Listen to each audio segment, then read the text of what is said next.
Telugu digital media network లో political కేటగిరీలో #1 కేవలం 72 గంటల్లో 1,50,00,000 వ్యూస్ పైగా popular TV network. Kangana Ranaut పేరు చెప్పగానే వివాదాలు ఆమె చుట్టూ వైఫైలా చుట్టుముడతాయి.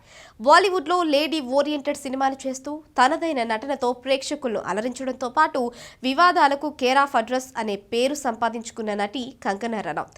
ఎప్పుడూ ఏదో ఒక సినిమాతో ఆమె బిజీగా ఉంటోంది.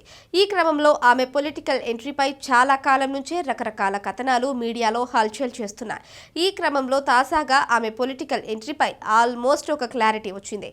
బాలీవుడ్ నటి కంగనా రనౌత్ పొలిటికల్ ఎంట్రీపై గత కొంతకాలంగా తీవ్ర చర్చ నడుస్తోంది. తాజాగా తన పొలిటికల్ ఎంట్రీపై మరింత వివరణ ఇచ్చారు. ఇటీవల గుజరాత్లోని ప్రఖ్యాత శ్రీకృష్ణాలయం ద్వారకాధీష్ను సందర్శించిన కంగనా రనౌత్ తన పొలిటికల్ ఎంట్రీపై స్పందించారు.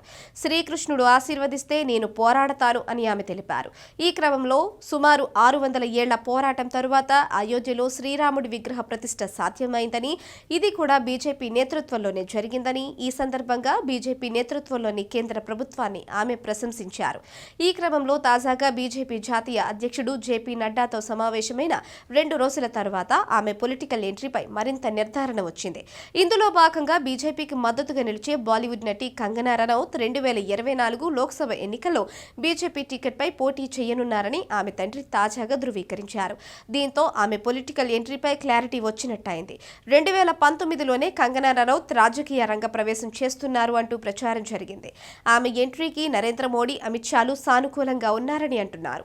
రాబోయే లోక్సభ ఎన్నికల్లో కంగనా ఎక్కడి నుంచి పోటీ చేస్తారు అనేది హాట్ టాపిక్ గా మారింది. కంగనా హిమాచల్ ప్రదేశ్లో 1987లో రాజ్పుత్ కుటుంబంలో పుట్టింది. 22 ఏళ్లకే ఆమె జాతీయ చలనచిత్ర అవార్డులు గెలుచుకుంది. బాలీవుడ్లో అత్యధిక పారితోషికం తీసుకునే నటిగా గుర్తింపు పొందింది. తమిళనాడు మాజీ సీఎం జయలలిత బయోపిక్ తలైవిలో ఆమె నటన అందరి ప్రశంసలు అందుకుంది.